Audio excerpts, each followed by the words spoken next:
好啦，而家就係準備呢個燜牛筋牛腩，喺度掟除牛腩牛筋喺呢度。咁而家咧我就先燜住個牛筋先，因為呢啲肉咧好容易散啊，呢一個肉。咁俾咗一包醃料我啦，就係呢個燜牛腩嘅醃料。咁但係由於我都會加自己嘅香醋啦，同埋嗰隻日本味淋嘅。日本味淋即係類似人哋嘅調味料嗰啲，又有少少醋嘅成喺度，咁變咗燜出嚟嘅味就會好啲、好食啲、腍啲、香啲。咁我而家先準備好晒，整咗呢個牛筋先啦。咁一陣再點樣落調味先，再同大家講啦。咁咧就用呢個味淋同埋加啲水，先用壓力鍋燜咗佢先。好啦，說時遲就那時快。我已經將啲牛筋咧就燜到咁上下，咁啊落咗時候婆哥包料咧，咁我聞過咧就係一啲小茴香啊嗰啲品嚟嘅，有少少咖喱粉啫。咁咧嗱，呢度啲水咧就未夠嘅，因為我話會縮水噶嘛，所以我哋就係咁大嚿一條啦，咁大嚿呢啲，我買啲迷你薯仔，迷你小薯仔，所以咧睇我呢啲整嘢食片咧。色香味，懶人做法啊嘛。好啦，話咁快咧，我就已經洗乾淨，整好晒整好晒呢個薯仔啦、牛腩啦，同埋呢度咧係浸咗呢個香葉咧同埋肉桂嘅。咁肉桂有咩好咧？就係對於呢啲老人啊記憶力咧，佢係最好嘅，同埋對血管都係好嘅。咁所以大家可以不妨留意下，有啲人咧咪蘋果肉桂整蘋果批啊，有啲人就係肉桂卷咧整蛋糕。咁所以如果你問我味道咧，我就覺得係麻麻地嘅，因為太濃味嘅嘢咧，我都唔係好食太濃味嘅嘢嘅。咁所以就係呢啲咁濃味嘅，咁你都要食噶嘛，咁咪整少啲落去咯，即係落少啲咯，唔好落咁多咯，等佢可以因為我咁大兜牛腩，所以咧就落少少。咁而家我就準備要開呢啲紅酒啦。咁紅酒咧，當你煮完之後咧，其實佢係冇酒味嘅，所以呢個係唔使驚嘅啦。最緊要就係一陣，好睇下係咪真係8秒開先啊！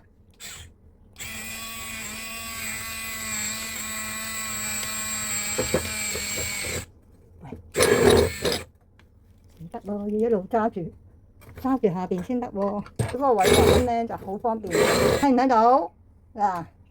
成支掹咗出嚟啦。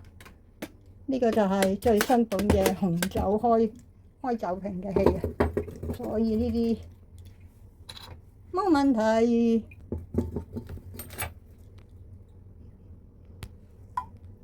我想倒出嚟睇下佢。好，今日咧順便教埋大家點樣睇紅酒靚唔靚啊！咁我呢隻一定唔係靚嘢嚟㗎啦，我話俾你聽，因為你諗下，我買咗嚟要嚟燜牛腩嘅，我又點會買靚嘢咧？係咪？仲有一個新聞就係大家都唔知嘅，其實我係做過紅酒批發商，所以我都話我好多嘢我都做過㗎啦，開過啦。咁仲要我開咩啊？呢度咧而家都係唔夠水㗎，我未加水落去㗎。只不過咧，我想睇下呢一個紅酒。嗱，通常正常咧，我哋要個杯要乾啦，咁咧就唔會即係紅酒開咗啦。咁通常咧，我哋就會有一個大啲嘅酒瓶咧，儲存咗喺裏邊咧，就比較要等一等飲咧，先至順啲嘅。嗱，我而家先斟咗我要落嘅份量先啦。因為紅酒咧，佢煮完都係冇嘢。你就算落任何酒類咧，你煮餸咧，佢係唔會咩。如果你有紅酒咧，我哋通常咧就會啷嘅。點解要啷佢咧？我呢隻杯都未算，可能我斟得太多啦。嗱，當你熬呢個杯嘅時候咧，你會睇到，睇唔睇到？佢完全係冇掛邊嘅。咁即係話呢隻葡萄酒咧，唔係一隻好純好靚嘅酒咯。如果佢係靚咧，佢正常咧，你咁樣啷佢咧，佢呢啲酒咧會喺個邊度咧掛咗喺度咧，然之後慢慢咁樣流翻落嚟嘅。咁所以咁既然係整餸，我哋就唔好咁執着啦嚇。更何況我食又唔係俾你哋食，我只不過係講下我點樣整啊，講下呢啲常識啊。我而家成日俾啲街市嗰啲師奶掹住我，有一日佢話：唉，佢糖尿病20年都未醫好，但係佢賣菜嘅喎，即係賣嗰啲生菜啊、白菜啊嗰啲菜咧。跟住我話嚇，你20年你糖尿都唔好，我話咁點解你唔日日蒸一個苦瓜喺飯面啊？佢話嚇，做咩嘢要蒸個苦瓜喺飯面啊？我話苦瓜降糖尿噶嘛，我話你唔知嘅咩？跟住佢話我真係唔知喎，我話你有冇搞錯啊？你自己賣菜，日日有咁多蔬菜喺度，佢竟然話唔知喎。嗱，點樣敖佢？佢都冇啊，冇掛邊啊！即係話呢隻酒咧，唔係咁靚。第一，即係個濃度正常應該係有啲濃度啊，同埋咩啊？因為同埋咧。我聞落去咧，佢酒嘅味道咧係好少啊，好少好少。我買翻嚟咧，原本係諗住嗰個樽嘅啫，因為我見佢幾得意喎，又有個天使咁樣。咁啊咁啱先咧，就係撞嗰日去同阿 BB 同我小寶貝去買嗰啲無激素雞翼咧。咁啊奶媽，即係我仔個奶媽咧就話你嗰啲牛筋要唔要啊？我要。所以你補骨膠原咧，唔係一定要食花膠㗎。骨膠原咧，其實唔係話一定要食豬蹄嗰啲膠質，當然嗰啲係有啦。好似譬如雞腳咁有啦，但係少啊嘛。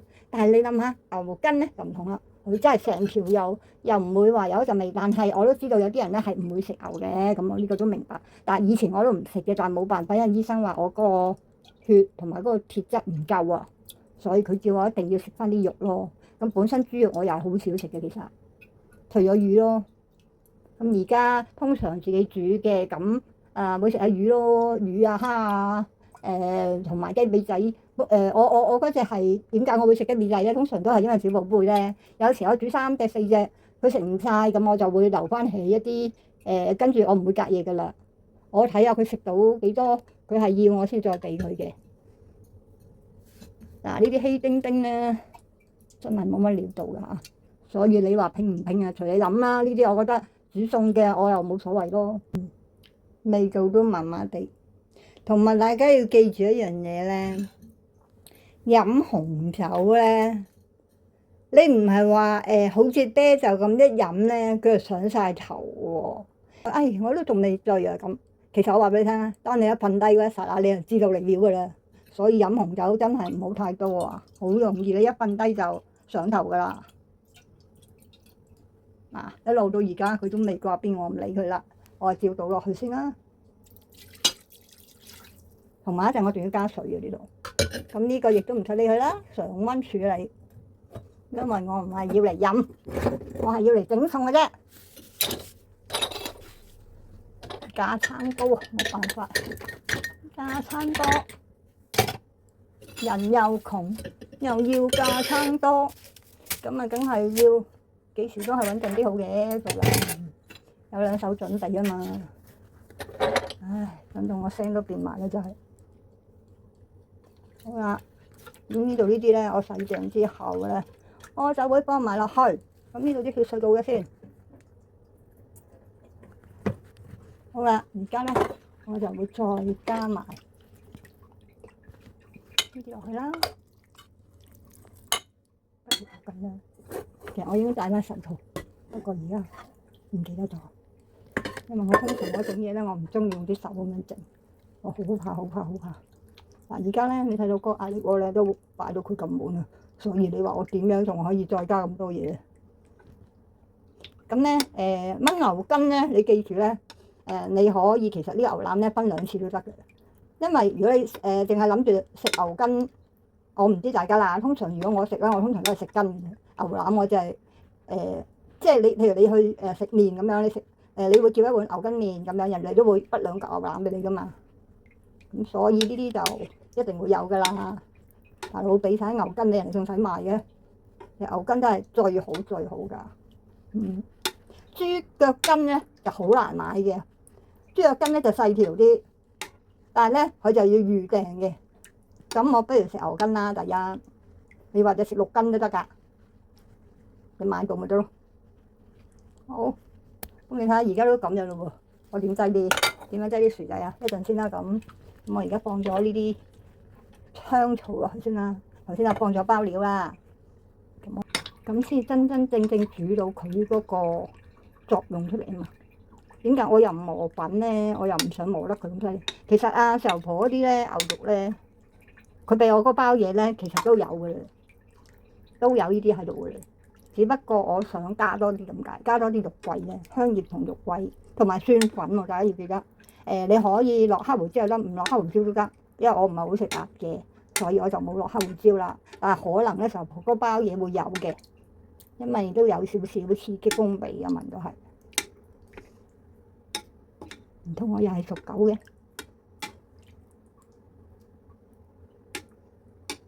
啲香葉好啦，咁而家咧放晒落去啦。咁然之後咧，我就要將佢再燜佢一陣間。燜完之後咧，我就要再加薯仔啦。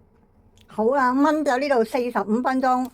咁咧，我就滗咗啲汁出嚟，咁就全部都係頭先啲汁。咁然之後咧，滗咗出嚟咧，呢個汁唔好倒喎，因為人哋咧通常咧，你去嗰啲麵鋪整嗰啲牛腩咧，佢呢啲先至係正嘢嚟嘅喎。咁但係因為佢始終咁多油咧，我哋用個隔油壺啊嗰啲咧隔咗油佢，咁啊留翻啲汁。咁咧我哋淥麵啊，或者係整一啲雞翼啊、燜雞翼啊或者咩啊，咁你都可以落嘅。咁而家咧我就放埋啲薯仔落去啦。嗱，其實咧牛腩咧，佢係腍到已經係可以分開嘅咯。不過咧，我哋睇下你哋中意食佢爽滑啲啊，定係腍啲咯。嗱，佢已經咁樣啦，係咪？所以就係話點解頭先話咁大條嘅牛腩點解唔使切開咧？因為你切開咗咧，佢可能仲碎。你睇啲牛筋先靚啊，牛筋啊！所以呢啲牛筋咧，佢又冇脂肪咧，其實呢啲先仲好啊，補骨膠原我同你講。所以大家呢一堂係超值嘅，係咪？一個壓力鍋搞掂晒咁多樣嘢，所以話呢個鍋你哋一定要買啊！佢仲要係2個膽㗎，一個不鏽鋼膽同埋呢一個叫做鈦蒸內膽。鈦而家全部都轉晒用鈦㗎啦，冇人用嗰啲咩麥飯石啊，一陣又唔知咩塗層啊嗰啲咧，冇人用嗰啲嘅啦。因為除非你唔想換咯，因為大家知啦，有時啲鍋咧用舊咗咧，佢又花咗蝕咗咧，其實煮嘢食出嚟都唔係咁健康啊。所以為咗俾大家更多呢啲嘅知識，我都希望分享下啦，或者你可能叻過我添，咁我都分享下出嚟啊嘛，咪邊有嘢講啫。仲有好多，本來我想開直播咧，就係講最近有關一啲老人嘅問題嘅津貼嘅。咁我好快咧，我就會呢幾日盡量我要做到開翻直播啦，因為自己呢輪都比較忙咯，所以就咁我而家要加水㗎，因為我都講過啦，你凡係一樣嘢，你重複咁樣去煮一啲嘢嘅時候咧，佢會產生咗一個化學反應，就係會令到嗰啲物質出嚟咧，會令到人體個身體食落去咧，好容易致癌啊嘛。咁所以咧，最好就係每一次煮你都要加啲生水咯，生水喎，唔係熟水喎。咁咧一來咧就好啲啦，二來個味道亦都會比較冇頭先之前咁濃烈啦，因為你都見到個包粉啦，同埋我咁多料啦。咁而且我亦都講咗呢個冇倒啦。咁我哋到時如果譬如淥麵啊，或者你想燜一啲雞翼啊，嗰陣時你都可以加翻啲汁，因為人哋做牛腩麵鋪嗰啲咧，好多都係用呢啲嚟去做嘅，花椒、八角啊、小茴香啊、香葉啊，全部嗰啲嘢。咁只不過唯一唔同嘅就係我多咗個紅酒落去。咁而家咧我就要加翻糖先。咁加翻啲糖，調翻啲味啦，同埋加翻啲水嘅。咁大概呢度落咧，我咁大煲咧，我都會落大概係20克糖嘅，20克糖。你有冰糖落冰糖，冇冰糖落砂糖，或者你落片糖都得。咁事不宜遲啦，咁就而家即刻整埋，跟住落啲水，水咧唔使太多嘅，起碼啱啱少少，唔好太高啦，因為呢啲壓力鍋係咪先你？滾晒出嚟啊！嗰啲咁唔好啦。啱啱少少蓋個面咁樣，你撈一撈佢，揾呢個嘢咁樣翻一翻佢，咁然之後咪咩咯？如果你覺得呢度呢度都仲係好多水、好多湯喎，咁你咪咁樣拿咗啲出嚟先。其實呢個真係好香，我而家聞到我都覺得好香，真真正正真係人哋牛腩鋪即係牛腩麵嗰啲味嚟嘅。如果大家覺得有需要問呢、個料，即係呢個頭先我做嗰陣做煮嗰個料咧，我可以幫你問嗰個奶媽啦。我 BB 個即係我小寶貝個奶媽，問下佢嗰隻料係咩做出嚟嘅。但係如果以我自己聞到咧，我就聞到係香草味嗰啲嚟㗎啦，就係咁。唯一唔同就係我加咗紅酒，就係咁啦。咁所以呢個味道係好獨。而家見到咧，我就係落咗20克糖啦，同埋係落咗清水嘅，因為薯仔我啱啱落去啫嘛，所以佢係完全未煮噶嘛。咁而家咧，我照開翻都係大概20至30分鐘都可以嘅。咁最多係啲牛筋啊、牛腩腍啲啫嘛。咁薯仔都好快腍嘅。咁等佢入味啲咯。咁所以就呢個時候就係等佢炆出嚟先再講啦。咁我而家先處理咗呢度，閂埋個蓋，就係啱啱搞掂啦，炆咗個幾鐘啦。本來可以唔使咁耐嘅，不過我想佢腍啲，所以就炆耐啲。咁亦都同大家講咗啦，加咗薯仔之後就加翻少少糖，調翻啲味出嚟啦。因為始終佢咁鹹咧，都要加少少糖入去調味嘅。咁然之後就係等到佢大概係20分鐘，咁就差唔多完咯。咁而家咧薯仔咧已經係腍晒㗎啦，而且咧個湯咧都依然係好濃郁㗎。嗱，我俾牛筋大家睇下先啦，我係最中意食牛筋其實，同埋薯仔啦。嗱，你而家睇嘅係成隻，但係咧一陣咧我壓落去，你哋就知道已經係變咗薯蓉㗎啦。咁呢兩個就係肉桂啦，唔使理佢啦，呢啲你唔會攞嚟咬㗎啦。咁呢啲胡蘿蔔啦，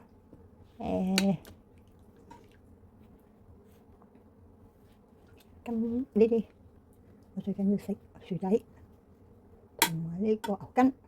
咁好啦，如果你會話咦咁食唔晒，咁點樣存放啊？咁大個擺落去雪櫃咁樣咧？咁咧我媽媽就咁樣教嘅。佢話咧，如果你有啲你譬如我而家咁樣啦，譬如我而家咁樣撈過啦，咁樣撈過之後咧。咁因為喐過佢咧，咁唔多唔少就存咗一啲空氣喺入邊噶嘛。咁所以喺呢個時候咧，佢話咧就加翻一啲水落去，然之後再煲翻滾佢，唔好揭蓋，記得加翻啲水啊嚇！我講咗好多次嘅咯，加翻啲水同埋唔好揭蓋，即係煲好之後唔好揭蓋。咁咧你就算擺到青椒咧，佢都唔會縮嘅。呢個係我試過嘅，所以呢個嗱你可以加啲麵條落去咧，都係好好食嘅咯。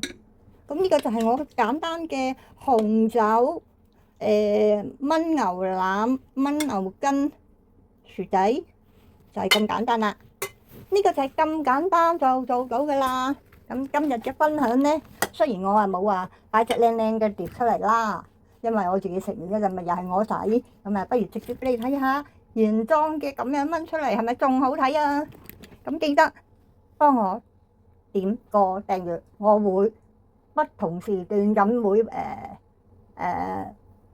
發布影片啦，又或者發布一啲特別香港人需要知嘅嘢啦。因為最近有一單嘢咧，我都睇咗嘅，本來想琴日做嘅，想話俾大家聽嘅。